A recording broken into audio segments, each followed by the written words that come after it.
Walter sat on the edge of his creaky bed, lacing up his boots as the wind howled outside his window. Snow was already piling on the roads, thick and untamed, but he had made up his mind. He was going. It had been 2 years since he'd last spent Christmas with his granddaughter, Lacey. Now 12, she was growing fast. He didn't want to miss another moment. This Christmas, he told himself, would be different. He packed the car with care. A small wooden box of handmade ornaments carved from pine, an old album of black and white photographs, and a tiny red velvet pouch containing a silver locket that had once belonged to his late wife, Eleanor. That locket, shaped like a heart, held a tiny picture of Lacey as a toddler, tucked beside a fading photo of Eleanor smiling in the garden. Walter had polished it the night before, making sure it gleamed like new. Before leaving, he scribbled a quick note for his neighbor to check on the house and watered Eleanor's old poinsettia by the window, her favorite. As he turned off the lights, the house fell silent. He paused, touched the framed wedding photo hanging near the door, and whispered, "I'll tell her you said Merry Christmas."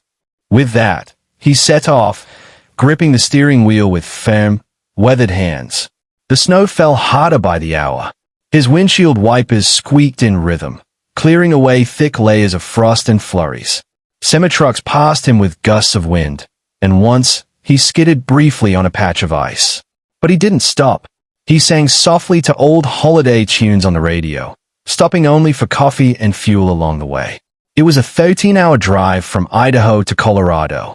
Every mile was a memory. The road trip they took as a family when Lacey was 3, the spot where Eleanor once made them pull over to photograph elk. As he crossed into Colorado, the sun began to set behind him, casting long blue shadows across the snow. Just a little longer, he said aloud. She'll never forget this Christmas. And with a hopeful heart and a trunk full of love, Walter drove on, unaware of the silence waiting on the other side of that front door. The headlights cut through the flurries as Walter finally pulled into the driveway, exhausted but smiling. The house looked warm and festive. String lights blinked along the porch rail, and laughter spilled faintly through the windows. But something felt off. The driveway was full. 4 cars, maybe 5, all sleek and unfamiliar. Walter eased his old sedan onto a patch of cleared snow near the curb and stepped out slowly, stiff from the long drive. He reached into the back seat and gently lifted the box of gifts, careful not to crush the hand-tied ribbons. His other hand clutched the smaller pouch, the pendant wrapped in tissue paper. Snow crunched under his boots as he made his way to the front door. His breath came out in thick clouds, and his fingers stung despite the gloves. Still, his heart was light. He pictured Lacey running to him, her arms open wide like she used to when she was little. Maybe she made cookies. Maybe she had something special planned, too. He knocked twice, then adjusted the collar of his coat and waited. The door opened slowly. Melissa stood there, blinking as if she was seeing a ghost. Her expression froze for a split second. Not joy, not surprise, but something murkier. Caught off guard. "Dad," she said, her voice half a whisper. "You didn't tell me you were coming." Walter smiled gently, unfazed. "Thought I'd surprise you. 13 hours through snow, but I made it." He lifted the box slightly, proudly. Melissa glanced over her shoulder, then back at him. It's just, we weren't expecting anyone else tonight." He chuckled. "Well, it's Christmas. I wouldn't miss seeing Lacey for the world." From inside came the sound of chatter, glasses clinking, and a burst of laughter. Walter tried to peek in past her, searching for his granddaughter's face. Melissa stepped aside slowly. "Come in, I guess." Walter stepped into the warmth, brushing snow from his shoulders. He didn't notice how Melissa avoided eye contact. He didn't see the way her husband looked up from the couch, eyebrows raised.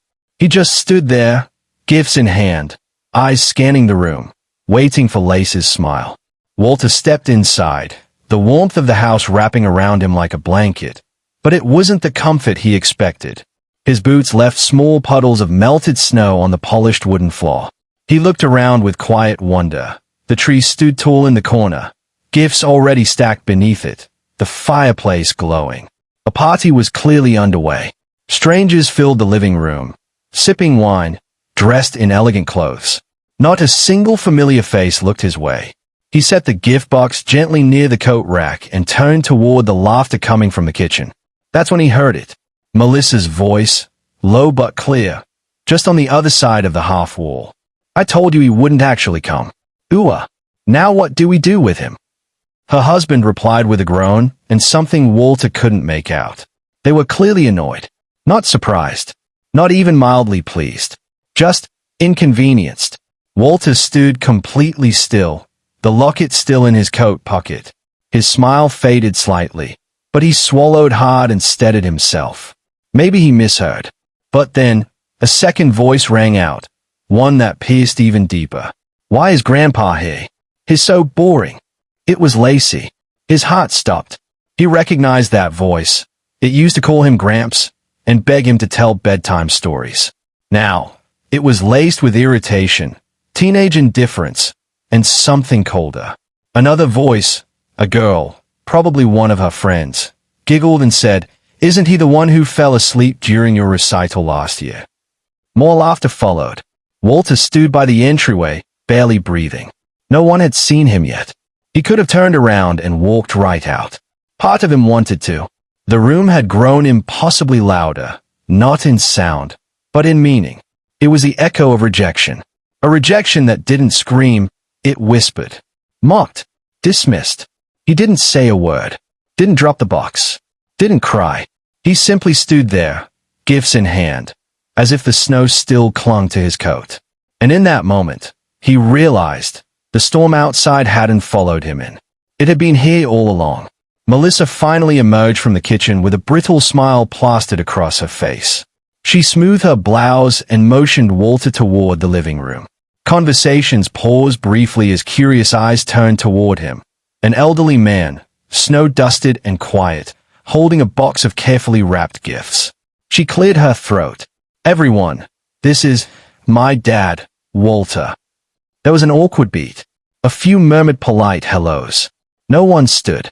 No one moved to make space at the main table, already full with candles, place cards, and an elaborate roast dinner. Someone clinked a fork against a wine glass to break the silence. The moment passed. Melissa gestured to a small table near the kitchen island, away from the decorated dining space where the rest of the family and friends gathered. "Dad, why don't you sit over here? That way you can see the tree." Walter nodded slowly. "Of course," he said softly. "This is perfect." He placed his box of gifts beside the chair, settling in without complaint.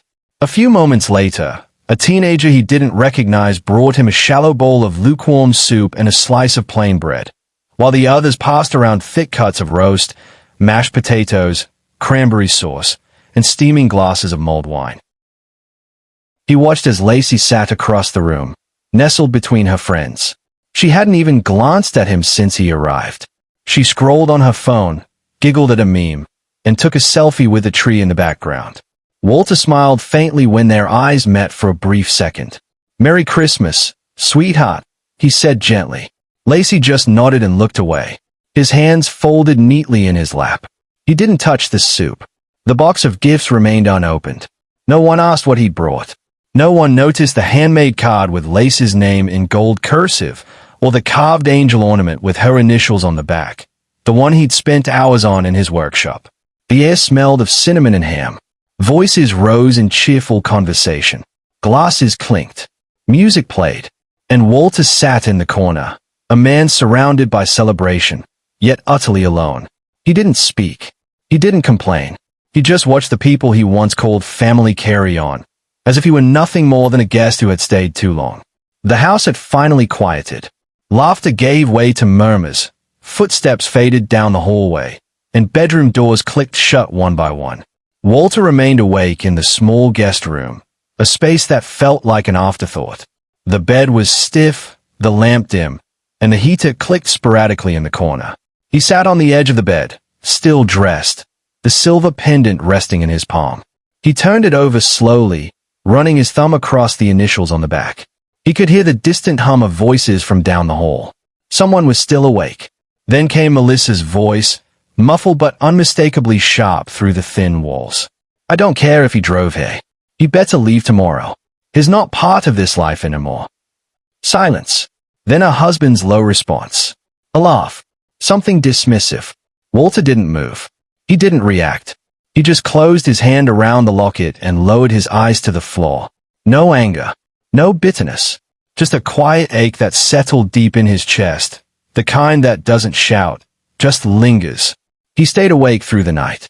Not because he couldn't sleep, but because he knew it was his last night under that roof. At dawn, he slipped out of the room. The house was still asleep.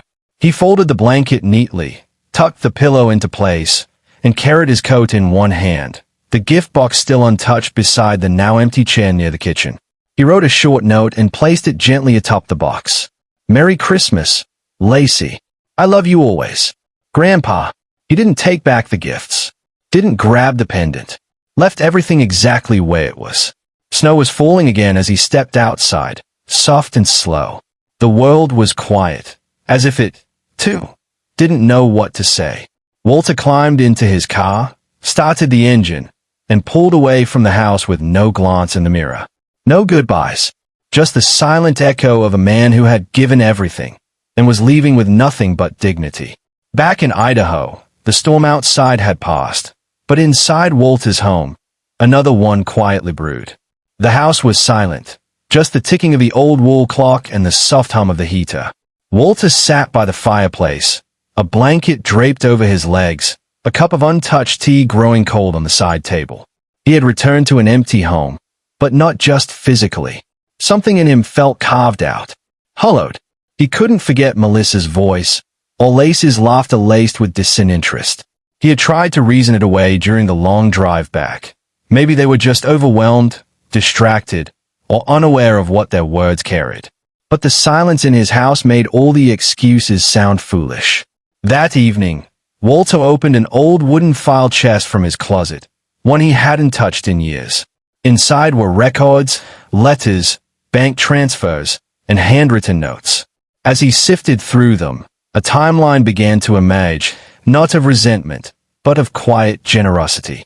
Over the years since Eleanor had passed, Walter had sent Melissa money regularly. At first, it was small, $500 for Lacey's preschool, $1,200 for a broken heater. Then larger amounts, $8,000 for a car, $15,000 when Melissa's husband lost his job. Then the biggest one, a check for $30,000 marked for the down payment. No need to pay back. He never once asked for it to be returned. The total? Over $80,000. And with it, he found a printed copy of his will, last updated 3 years ago. Melissa was listed as co-beneficiary of the family home. Half of everything he owned, the land, the workshop, the savings, would go to her upon his passing. Walter leaned back, staring at the document. The same daughter who whispered that he was no longer part of her life was still part of his legacy. He placed the will on the table and looked around the house, his memories with Eleanor embedded in every corner, every photo, every wooden frame. He had loved with an open hand. But now, for the first time, he felt something else. Not rage, not spite, but resolve.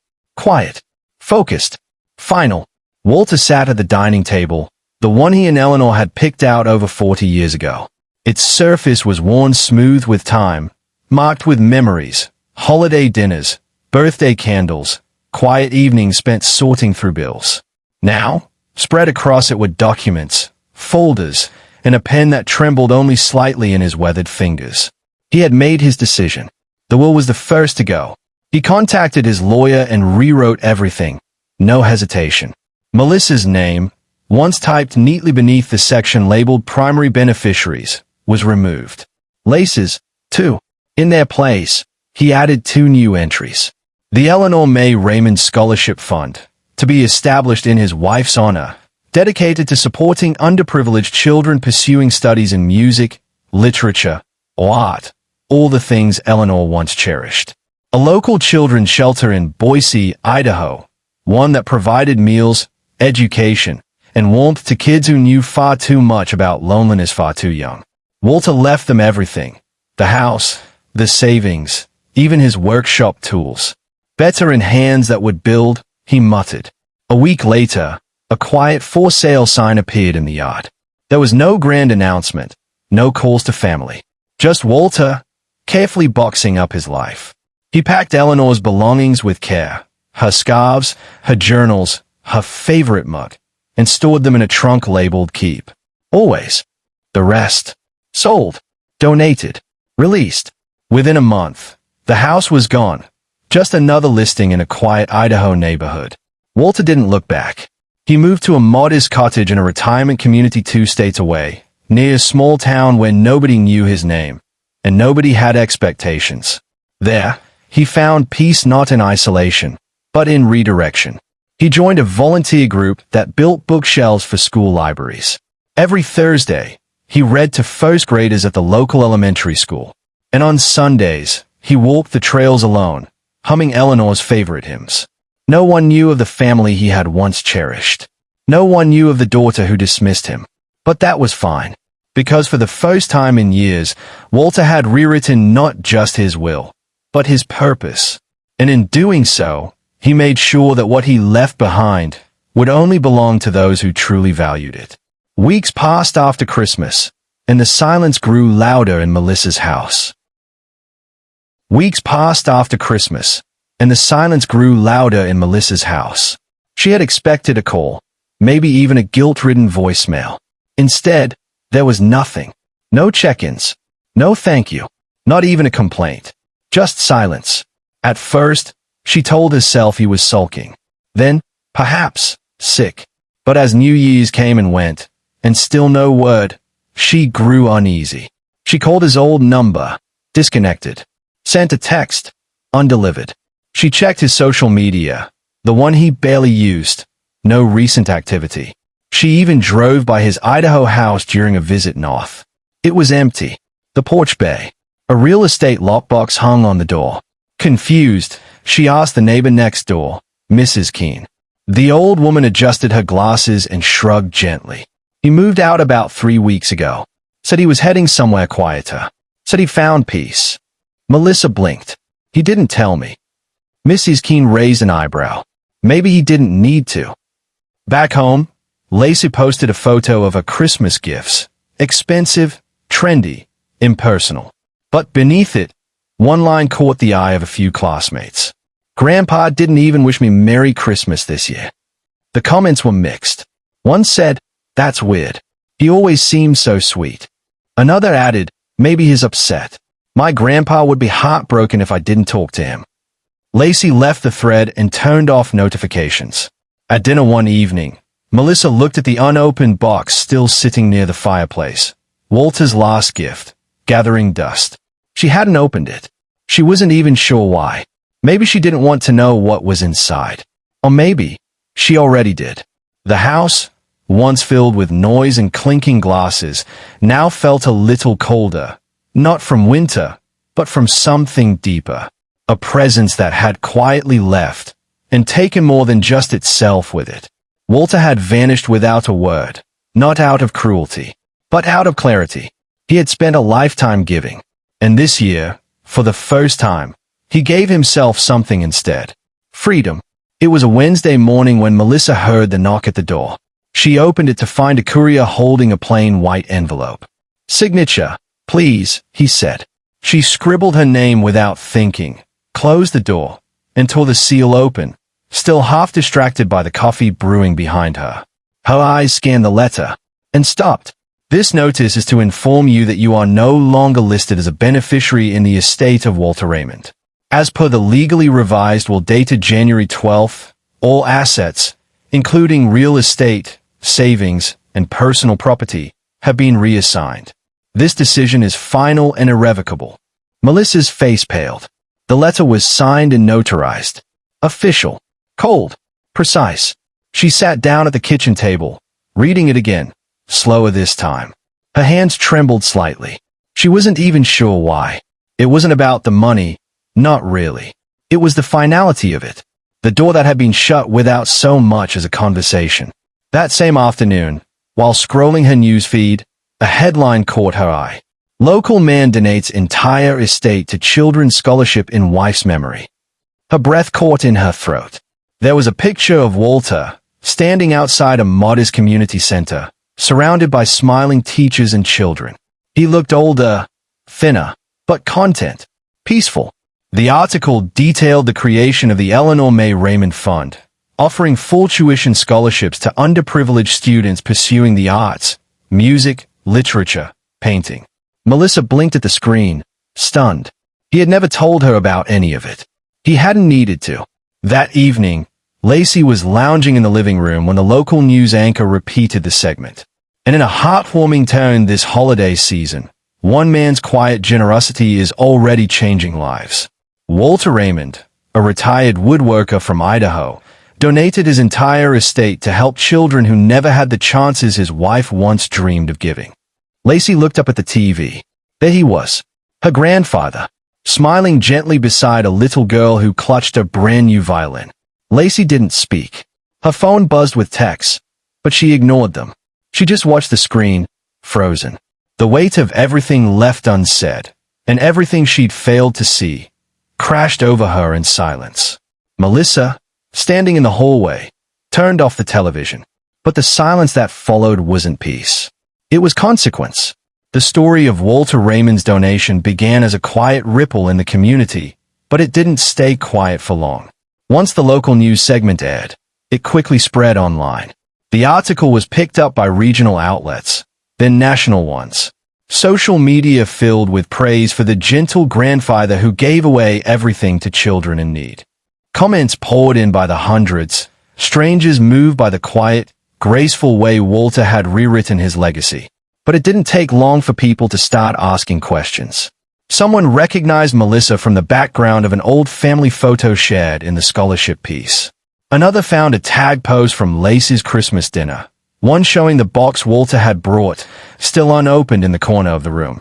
Slowly, a fuller picture emerged, and the internet, as it often does, reacted swiftly. He was always there for them. Shame on that family, one user wrote. I don't even know this man, but this broke me. Another posted, quoting Lacey's Christmas caption, Grandpa didn't even wish me Merry Christmas.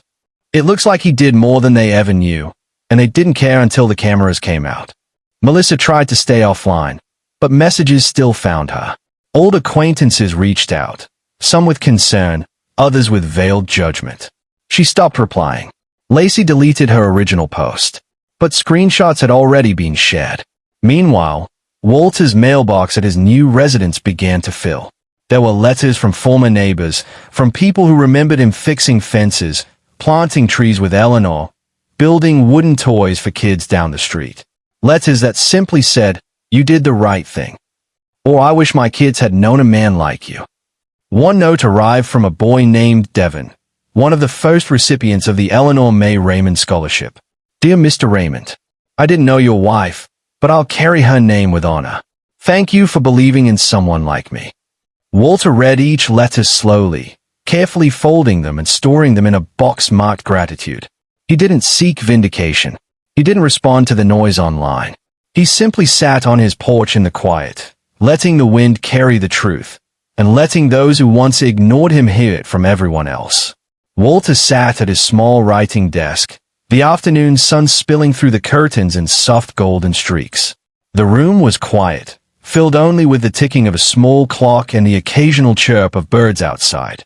A crisp sheet of cream-colored stationery lay before him, and he uncapped his fountain pen, the one Eleanor had given him decades ago. He paused, exhaled slowly, then began to write. Dear Melissa, this letter is not written in anger, though it was born from pain. I have replayed that night more times than I care to admit. The moment I stepped into your house after 13 hours in the snow, carrying gifts made with love, only to hear the words that told me exactly where I stood. Is not part of this life anymore. You didn't know I heard you. You didn't know I heard Lacey, either. But I did. Every word. Every laugh. And I stood still, not because I didn't care, but because I cared too much to cause a scene in your home.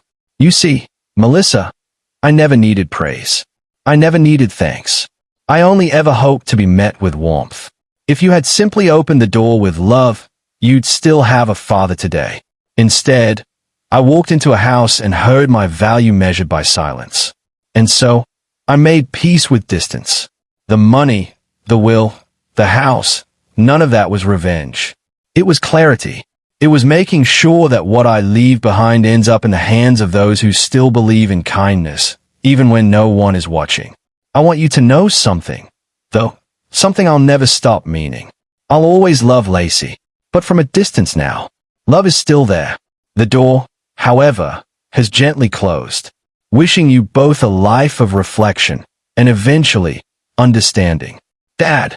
Walter folded the letter carefully, sealed it in an envelope, and addressed it in his steady handwriting. He placed it on the table by the front door, ready for tomorrow's mail. He didn't expect a reply. Some messages are sent not to be answered, but simply to be heard. Snowflakes drifted gently outside the windows of the modest shelter, settling on frosted panes as soft carols played in the background. Inside, the room was filled with the scent of cinnamon and cocoa, with paper snowflakes strung across the walls and children's laughter echoing from every corner. Walter stood near the tree, dressed in a red sweater and worn jeans, a Santa hat slightly crooked on his head. His hands, once used to carve wood for his own granddaughter, now passed out wrap boxes to children whose eyes lit up with each ribbon untied. "Who's next?" he asked with a warm smile, scanning the crowd of eager little faces. A young girl, no more than 7, approached shyly. She had deep brown eyes and a knitted scarf too big for her neck. Walter knelt slightly and handed her a box wrapped in gold foil and a bow she'd later wear as a hair clip. She took the gift with both hands, then suddenly reached forward and hugged him tightly around the waist. "Thank you, Grandpa," she whispered. Walter froze, just for a moment, before gently wrapping his arms around her. Tears welled in his eyes, but he blinked them away with a soft smile. "You're very welcome, sweetheart." Across the room, volunteers bustled with trays of cookies, and children sat cross-legged listening to a story. But Walter remained still, holding that moment. It had been a year since he'd walked out of Melissa's house, a year since he'd left the box of gifts behind, since he'd rewritten his will, since he'd decided to give his love where it would be received. And here, in a room of children who had no one else, he found it returned. He didn't miss the awkward dinners, the forced smiles, the silence that spoke louder than any word. He missed the idea of family, but not the pain that had come with it. Now, he had something else. Something real. He stepped back, took a seat near the fireplace, and watched as the girl unwrapped a set of watercolors, bright blues, deep reds, gold like the evening sun. She smiled so wide it made the room warmer. And in the gentle flicker of the firelight, the voiceover closed his story. Sometimes, the road you drive isn't just through snow. It's through the coldness of those you once called family. And when the door shuts, you build new ones. With people who are grateful you came.